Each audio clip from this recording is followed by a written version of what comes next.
உங்களுக்குள்ளாக, எனக்குள்ளாக, இதற்குள்ளாகத்தான் ஆண்டவருடைய ஆவியானவர் உன்னுடைய ஆத்மாவுக்குள்ளேயும் உன் சரீரத்துக்குள்ளேயும் ஆளுகை செய்ய விரும்புகிறார். ஆமென். ஆண்டவர் அழகா உள்ள வந்து ஆளுகை செய்ய விரும்புகிறார். உனக்குள்ளாக அவர் வந்து செயல்பட விரும்புகிறார். இதுதான் ஆண்டவருடைய திட்டமாக இருக்கிறது. இது கடவுளுடைய திட்டம். அவர் உனக்குள்ள வரணும், அவர் உனக்குள்ள அமர்ந்து உனக்குள்ளாக அவர் செயல்பட வேண்டும், உன்னை ஆளுகை செய்ய வேண்டும். இதுதான் தேவ திட்டம். வெந்ததை தின்னுட்டு வந்ததை சாப்பிட்டு போற செத்த கிறிஸ்தவனா நான் வாழக்கூடாது. ஆமென். Praise the Lord. நல்லா புரிஞ்சுக்குங்க தேவ பிள்ளை. என்னுடைய அழைப்பு என்ன? நான் எதற்காக இந்த பூமியில என்னை படைத்தார்? எதற்காக என்னை உருவாக்கினார்? எதற்காக அவர் தன் சொந்த ரத்தத்தை சிந்தி என்னை விலைக்கிரயமாக வாங்கினார்? அவர் போய் தேற்றரவாளனை அனுப்புகிறேன் என்று சொன்னாரே, அவர் இறங்கி வருகிறார். அவர் எனக்குள்ளாக வாசம் பண்ணுகிறார். எனக்குள்ளாக வாசம் பண்ணுகிற ஆண்டவர் எனக்குள்ளாக ஆளுகை செய்ய அவர் திட்டம் வைத்திருக்கிறார். Price the Lord. இதுதான் தேவனுடைய திட்டம். ஆனால் மனிதன் என்ன பண்ணுகிறான்? பல உபாய தந்திரங்களை அவன் தெரிந்து கொள்ளுகிறான். பல உபாய தந்திரங்களை தெரிந்து கொண்டு ஆண்டவருடைய திட்டங்களை உடைத்து விட்டான். அவர் என் மேல வச்சிருக்கிற திட்டத்தை, என் மேல வச்சிருக்கிற அவருடைய, அதனால்தான் யோபு அழகா சொல்வாரு, இந்த மண் குகையை நம்பி கடவுள் ஒரு பெரிய திட்டத்தை வைத்திருக்கிறார். இந்த மண் குகையை நம்பி ஆண்டவர் ஒரு பெரிய பிளான் வச்சிருக்கிறாரு. நல்ல புரிஞ்சுங்க தேவ பிள்ளையே, நாம் எல்லாம் மண் குகைகள் தான். ஆமென். மனிதனே, நீ மண்ணாய் இருக்கிறாய், நீ மண்ணுக்கே திரும்புவாய் என்று சொன்னாரே, இந்த மண் குகையை நம்பி ஆண்டவர் திட்டங்களை வைத்திருக்கிறான். ஆனால் மனிதன் உபாய தந்திரங்களை தெரிந்து கொண்டு கடவுளுடைய திட்டத்தை உடைத்து விட்டான். Price the Lord. ஆகவேதான் அவனுடைய வாழ்க்கையிலும் சரி, ஊழியங்களிலும் சரி, அந்நிய ஆவியின் தாக்குதல்களை பார்க்கிறோம். Price the Lord. இந்த திட்டங்களை நீ தகர்த்து விட்டாய் என்று சொன்னால் அந்நிய அக்கினி உள்ள வந்துருது. அது உள்ள வந்து என்ன பண்ணுது? அவனுடைய வாழ்க்கை, அவனுடைய ஊழியம், இதெல்லாம் கீழே தள்ளி விடுகிறது. இந்த தாக்குதல்களை பார்க்க முடியும். வளர்ச்சி இருக்காது, ஊழியத்தில் வளர்ச்சி இருக்காது, ஊழியத்தில் செழிப்பு இருக்காது, ஊழியத்தில் ஆவியானவர் செயல் இருக்காது. மெட்டீரியல் ஒர்க்கா தான் இருக்கும். Praise the Lord. ஹல்லேலூயா. அதே போல வந்திருக்கிற தேவ பிள்ளையே, நல்லா புரிந்துக்கோ, ஒவ்வொரு குடும்பத்திலும் விதவிதமான ஆவியினால் இன்னைக்கு குடும்பங்கள் தாக்கப்படுகிறது. விதவிதமான ஆவியினாலே குடும்பங்கள் தாக்கப்படுகிறது. ஹல்லேலூயா, ஹல்லேலூயா. இந்த ஆவி நம்மள செய்தியை கேட்க விடாதபடிக்கு அப்படி கொண்டு போவோம். ஆமென். Praise the Lord. ஏன்னா இதை நீ கேட்டுறக்கூடாது. அப்பதான் தண்ணி தாகம் எடுக்கும், அப்பதான் கண்ணு சொருவும். ஆமென். Praise the Lord. அப்பதான் இடுப்பு அப்படின்னும் எல்லாம் சேட்டை பண்ண முடியுமோ எல்லாம் பண்ணணும். ஆமென். இது அவன் செய்யற வேலை. ஹல்லேலூயா, ஹல்லேலூயா. இன்னைக்கு பலவிதமான செயல்கள், பலவிதமான ஆவியினால தாக்கப்படுகிறார்கள். ஒவ்வொரு குடும்பங்களிலேயும், ஒவ்வொரு குடும்பத்திலையும். இது தெரியாது. இது எதனால நடக்குது? ஏன் இந்த பிரச்சனை? ஏன் இந்த போராட்டம்? தேவ பிள்ளையே, ஒவ்வொரு சமுதாயத்திலையும் இப்படி பலவிதமான ஆவிகளினால் தாக்கப்படுகிறார்கள். இதை நல்லா புரிஞ்சுக்கணும் தேவ பிள்ளையே. உன் வீடு செழிப்பா இருக்கணும்னு எத்தனை பேர் ஆசைப்படுறீங்க? உங்க பிள்ளைங்க ஆசீர்வாதமா இருக்கணும்னு எத்தனை பேர் ஆசைப்படுறீங்க? அப்போ உங்களுடைய குடும்பம் ஆசீர்வாதமா இருக்கணும்னு ஆசைப்படுறீங்க. அப்ப இந்த சமுதாயத்தில் நீங்களும் உங்க பிள்ளைகளும் தலை நிமிர்ந்து நடக்கணும்னு சொன்னா உன் நுகத்தடிகளை முறிக்கிறவர் உன்னோடு இருப்பார். உன் நுகத்தடிகள், ஏதோ ஒரு நுகம் உன்னை அழுத்தி கொண்டு இருக்கிறது, ஏதோ ஒரு காரியங்கள் உன்னை சிதைத்து கொண்டு இருக்கிறது, ஏதோ ஒரு ஆவியின் செயல்கள் உன் பின்னாடி தொடர்ந்து கொண்டிருக்கிறது. தேவ பிள்ளையே, ஒவ்வொரு தேசமும் பலவிதமான ஆவிகளினால் தாக்கப்படுகிறது. இன்னைக்கு பாருங்க, பட்டணங்கள்ல, கிராமங்கள்ல எங்கெல்லாம் நம்ம பார்க்கிறோமோ பலவிதமான ஆவிகள் இப்படி செயல்படுவதை பார்க்க முடியும். ஒவ்வொரு ஊர்லயும் ஒவ்வொரு விதமான பிசாசுகள் உண்டு. ஆமென், பிரைஸ் தி லார்ட். நீ ஏரியாவில் இருக்கிறேன்னு சொன்னா அந்த ஏரியாவிலையும் ஒரு சிலது இருக்கும். அதனால தான் நான் ஒவ்வொரு அமாவாசை பௌர்ணமி அன்னைக்கும் நான் 4 பக்கமும் சுத்தி சுத்தி ஜெபிங்கன்னு சொல்றதுக்கு காரணம் என்ன? நீ கையை உயர்த்தி ஜெபிக்க ஜெபிக்க ஜெபிக்க ஜெபிக்க அந்த எல்லை பிசாசுகள் நடுங்கும். உன் வீட்டுக்குள்ள எட்டி பார்க்காது. இன்னைக்கு பட்டணங்கள்ல இருக்கும், கிராமங்கள்ல இருக்கும். இன்னைக்கு தேசங்களை பிரித்து வைக்கிறது இந்த ஆவிகளினுடைய செயல்பாடு. இது போய் என்ன பண்ணும்? சண்டை மூட்டி விட்டுரும், யுத்தங்கள். இன்னைக்கு தேசங்கள்ல யுத்தங்கள். சனகரிப்பின் ஆவி யுத்த மேகம் என்று எழுதி இருக்கிறது. ஆமென். இந்த சனகரிப்பின் ஆவி யுத்த ஆவி, சண்டை போடுகிற ஆவி, யுத்தங்களை மூட்டும். இந்த ஆவிகள் சமுதாயத்துக்குள் வரும்பொழுது இனக்கலவரங்கள் ஏற்படும். தெரியாது, மொழி கலவரங்கள். இன்னைக்கு என்னெல்லாம் நடக்குது? இந்த ஆவியினுடைய செயல்கள் சமுதாயத்துக்குள்ள போகும்பொழுது இனக்கலவரம், மத கலவரம், இப்படி கலவரங்கள் கலவரங்கள் கலவரங்கள். நாம நினைச்சிட்டு போ இதனால அது அதனால இது என்று. இந்த ஆவிகளினுடைய சூழ்ச்சிகள்.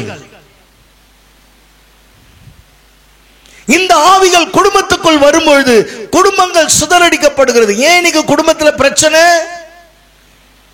இன்னைக்கு சந்தோஷமா இருக்கிறங்க, நாளைக்கு உன் குடும்பத்தில் ஒரு போராட்டம். இன்று இரவு நல்லா தூங்குற, காலையில எழுந்திருக்கும் பொழுதே ஒரு பிரச்சனை. காரணம் என்ன? வேதம் சொல்லுகிறது, சண்டை மூட்டுகிற ஆவி உன் கூடாரத்தின் மீது உலாவி கொண்டிருக்கிறது. Price the Lord. சண்டை மூட்டுகிற ஆவி. ஏன் நல்லதானே இருந்தோம், நல்லதானே படுத்திருந்தோம், ஏன் இப்படிப்பட்ட ஒரு சிக்கல்? எதனால இந்த குழப்பம்? ஏன் இந்த போராட்டம்? சடதியா ஏதோ ஒன்று நடக்கிறது. நினைத்து பார்க்காத சூழ்நிலையில சிந்தித்து பார் தேவ பிள்ளையே. குடும்பங்கள் இன்னைக்கு சிதறடிக்கப்படுகிறது. ஒரு தனி மனிதனுடைய வாழ்க்கையில் புகுந்துவிடும். உன்னுடைய வாழ்க்கையில இந்த பிசாசு புகுந்துருச்சுன்னு சொன்னா அவன் தற்கொலையை நோக்கி ஓடுகிறான். ஏன் தற்கொலைக்கு போறான்?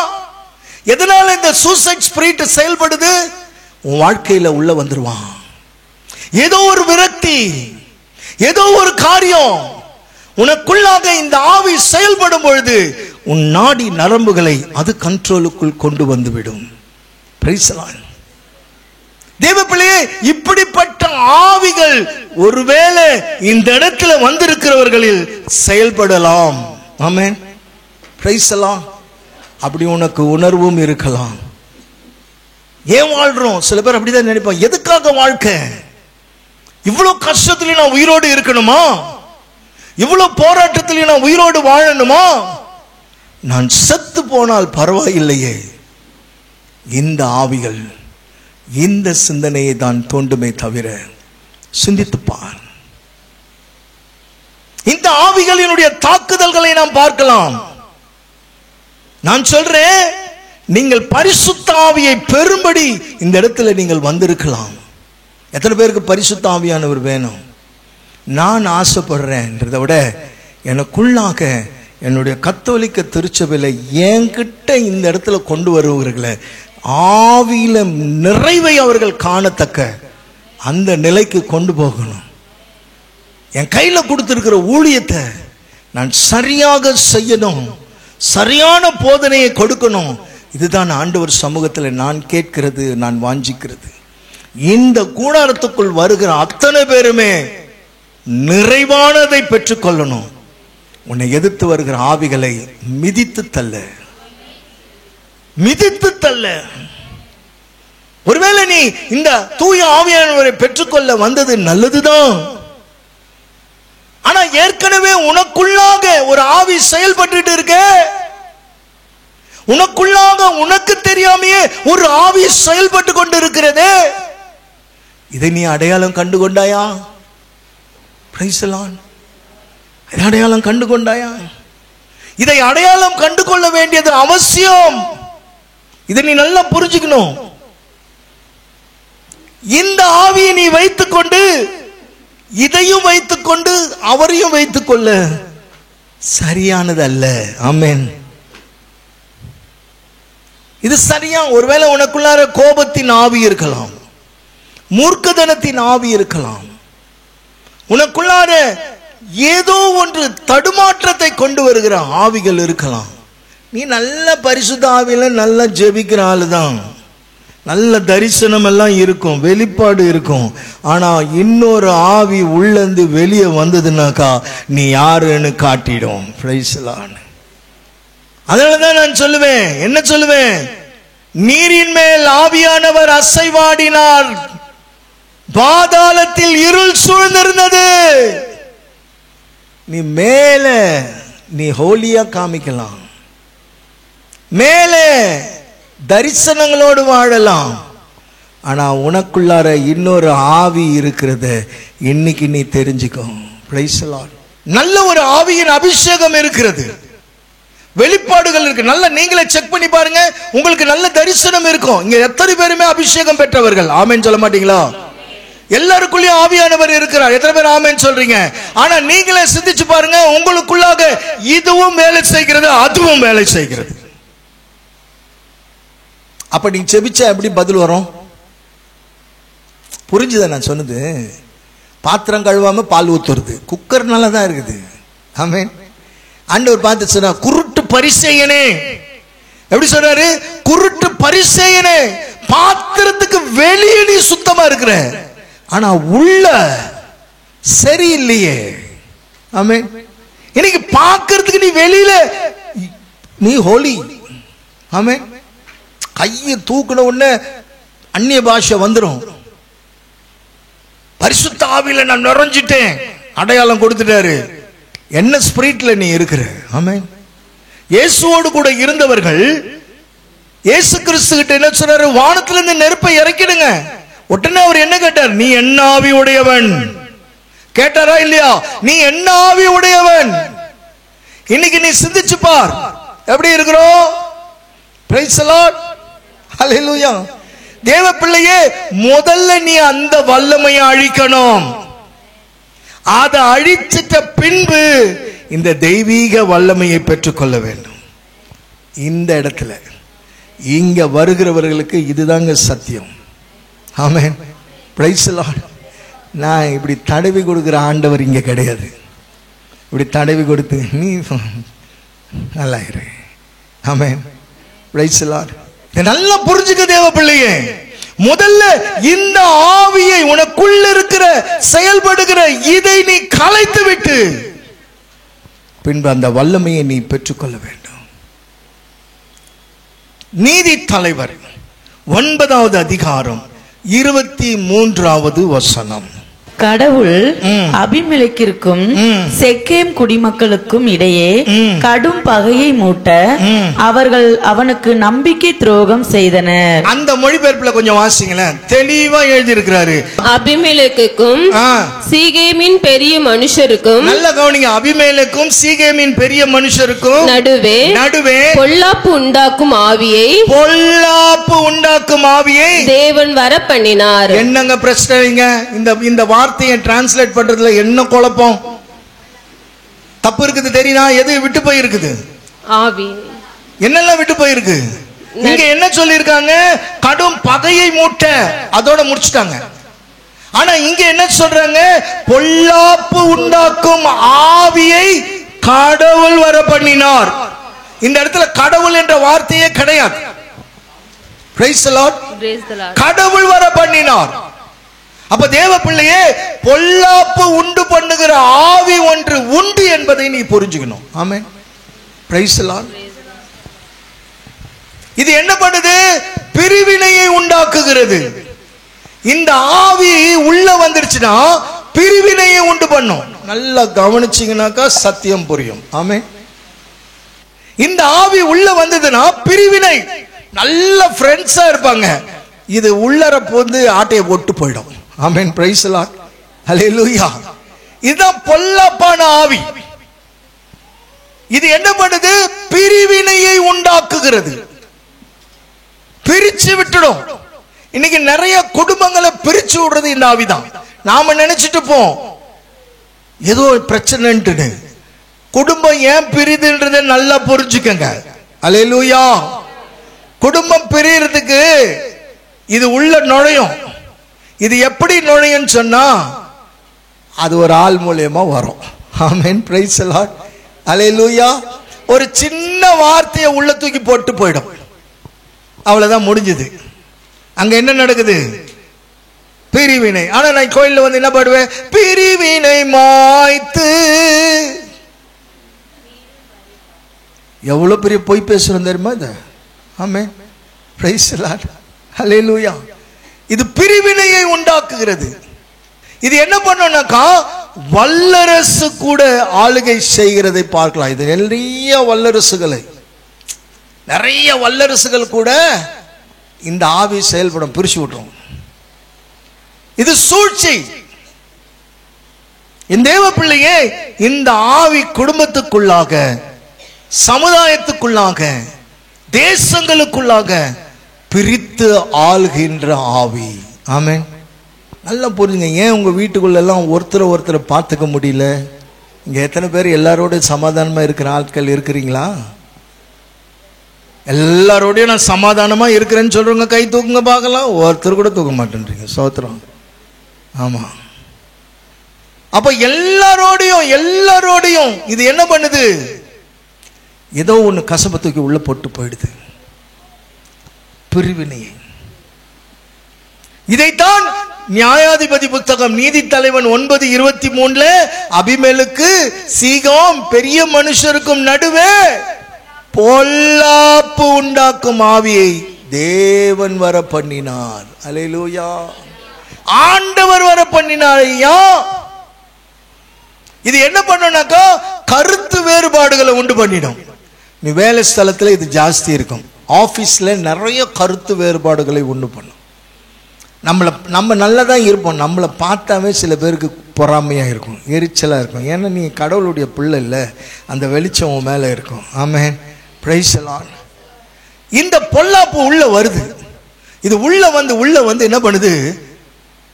குழப்பத்தை உண்டு பண்ணுது, பிரிவினை உண்டு பண்ணுது. இதை எதிர்க்கணும். இதை நீங்க புரிஞ்சுக்கிட்டீங்கன்னு வச்சுக்கோங்களேன், எல்லாரோடையும் கை கோத்துக்கிட்டு போயிட்டே இருக்கலாம். ஆமென். எல்லாரோடையும் கை கோத்துக்கிட்டு போலாம். சீரியஸா சொல்றேன். யாருமே எனக்கு பகை கிடையாதுங்க, யாருமே எனக்கு விரோதி கிடையாது, யாருமே எனக்கு குற்றவாளிகள் போல நம்ம பார்க்கணும்னு அவசியமே கிடையாது. இது இந்த ஆவியினுடைய செயல்கள். ஆமென். இது என்ன பண்ணும்? ஒருத்தர் அண்டர்ஸ்டாண்டிங் பண்ண முடியாதபடிக்கு பிரிச்சு விட்டுரும். ஆனா இன்றைக்கு கடவுளுடைய பிள்ளைகளுக்கு இது ரொம்ப ஜாஸ்தி. ஆமென். இதை நல்லா புரிஞ்சுக்கலாம். ஆண்டவருடைய பிள்ளைகளுக்கு, ஊழியம் செய்கிறவர்களுக்கு பயங்கரமா இருக்கும். இந்த ஆவி வேகமா ஆண்டவருடைய பிள்ளைகளுக்கு குடும்பத்தில் நல்லா செயல்படும். அப்ப இப்படிப்பட்ட ஆவிகளை மேற்கொள்ள என்ன செய்ய இயலும் அப்படின்னு சொல்லி பார்த்தீங்கன்னாக்கா, இப்படிப்பட்ட ஆவிகள் மனிதனுக்குள் புகுந்துதான் அவனுடைய வாழ்க்கையை சீரழிக்கிறது. அது டைரக்டா இறங்கி வராது. எனக்கு அது உருவம் கிடையாது. அந்த ஆவிக்கு உருவம் இருக்கா? கிடையாது. அது தூசும் சாம்பல். அது யாருக்குள்ள வந்து செயல்படுது? மனிதர்களுக்குள்ளாக. அப்போ நீங்க நல்ல ஜெபம் பண்ணுவீங்க, உங்க வீட்டுல யாரு ஜெபிக்காதாலும் அவங்கக்குள்ள போய் பிரச்சனையை உருவாக்கும். ஆமென். இது நீ தெரிஞ்சுக்கிட்டேன்னு வச்சுக்கிட்டேன்னு வச்சுங்களேன், உடனே நீ ஸ்தோத்திரம் பண்ணி அதை அடக்கிடலாம். ஆமென். அதை நீ எப்படி ஸ்தோத்திரம் பண்ணும்? இப்போ தெரிஞ்சிருச்சு. இப்போ இந்த இந்த இந்த சத்தியத்தை கேட்டு ஒரு சில பேர் மைண்ட் செட்டோடு போகக்கூடாது. ஓகே, இந்த ஆவி தான் போலக்குது, இது அந்த ஆவி தான் போலக்குது. உடனே எப்படி ஸ்தோத்திரம் ஆண்டவரே, இந்த ஆவி தான் வந்துடுச்சு போலக்குது, இந்த ஆவி தான் வந்துச்சு போல, ஸ்தோத்திரம் ஆண்டவரே. இப்படியெல்லாம் தப்பாக ஏற்றிக்கிட்டு போகக்கூடாது. ஆமேன். இதையே நான் சொல்லி கொடுத்துடணும். ஆமேன். பிரைஸ்ல திடீர்னு உங்கள் வீட்டுக்காரி எனக்கு போன பட்டு, என்னையா ஞாயிற்றுக்கிழமை வந்த பிள்ளைய எப்படி ஆக்கிட்ட நீ? Amen. Praise the Lord. Hallelujah, hallelujah. நீ நல்லா தெரிஞ்சுக்க, இதை இதை இது உள்ள போயிட்டு தான் வேலை செய்யுது. ஆமேன். அப்படின்னு சொன்னா இப்படிப்பட்ட ஆவிகளை மேற்கொள்ளதான் இந்த இடம். எத்தனை பேர் ஆமேன்னு சொல்றீங்க? நல்ல கைகளை தட்டி ஆண்டவரை மகிமைப்படுத்துங்க. இப்படிப்பட்ட ஆவிகளை நீ மேற்கொள்ளணும். அப்ப நீ எப்படி இருக்கணும்? பரிசுத்த ஆவியில நிறைஞ்சு இருக்கணும். அப்ப உன்னுடைய ஜெபம் எப்படி இருக்கணும்? தேவ பிள்ளையே நல்லா புரிஞ்சுங்க. இது இது இப்படி இப்படி ஓகே, நீ என்ன செஞ்சாலும் பரவாயில்ல, ஆண்டவர் உன்னை ஆசீர்வதித்துடுவார், விசுவாசத்தோடு கடந்து செல்லுங்கள் அப்படின்னு சொல்ற இடம் இது கிடையாது. அப்படிப்பட்ட அபிஷேகமும் எனக்கு கிடையாது. Amen. Praise the Lord. Hallelujah. நல்லா புரிஞ்சுங்க. இதை எப்படி பயன்படுத்துகிறீர்களோ உங்கள் வாழ்க்கை நல்லா இருக்கும். இதை நல்லா பயன்படுத்த கத்துக்கணும். ஏனென்றால் ஆவியானவர் இல்லாமல் ஒரு மனிதன் ஜெயிக்க முடியாது. பரிசுத்த ஆவியானவர் இல்லாமல் எந்த ஒரு மனிதனுடைய வாழ்க்கையிலையும் ஜெயம் பெற முடியாது. அதனால்தான் சொல்ற, குதிரை யுத்தத்திற்கு ஆயத்தமாகும், ஜெயமோ. அப்போ உன் குடும்பத்துல இந்த ஆவி இந்த வருடத்துல எல்லாம் முடிவுக்கு வந்துடணும். எத்தனை பேர் கரங்களை தட்டி ஆண்டவரை மகிமைப்படுத்து? இதெல்லாம் முடிவுக்கு வந்துடணும். இதெல்லாம் விரட்டி அடிக்கணும். ஆமா, இதெல்லாம் விரட்டி அடிக்கணும். இப்போ ஒரு தெரு நாய் தெரியாதனமா உன் வீட்டுக்குள்ள வந்துடுச்சுன்னு சொன்னா, ஐயோ வா, நான் ஏன் சொறி பிடிச்சிருக்குது, வா உனக்கு நான் ஏசி ரூம்ல படுக்க வச்சு உனக்கு நான் பெட்டு போடுறேன்னு சொல்லி கொடுப்பீங்க. என்ன பண்ணுவீங்க? ஒரு பெரிய குச்சை தேடுவோம், தேடி கண்டுபிடிச்சு அதை அடிச்சு போவலிய டப்புன்னு கதவு சாத்திரும். சாத்துவமா இல்லையா? அதே மாதிரி தெரியாம நம்ம வாழ்ந்துட்டு இருக்கிறோம். ஆமா, பாவம் வீட்டு வாசற்படியில தான் படுத்து இருக்குது.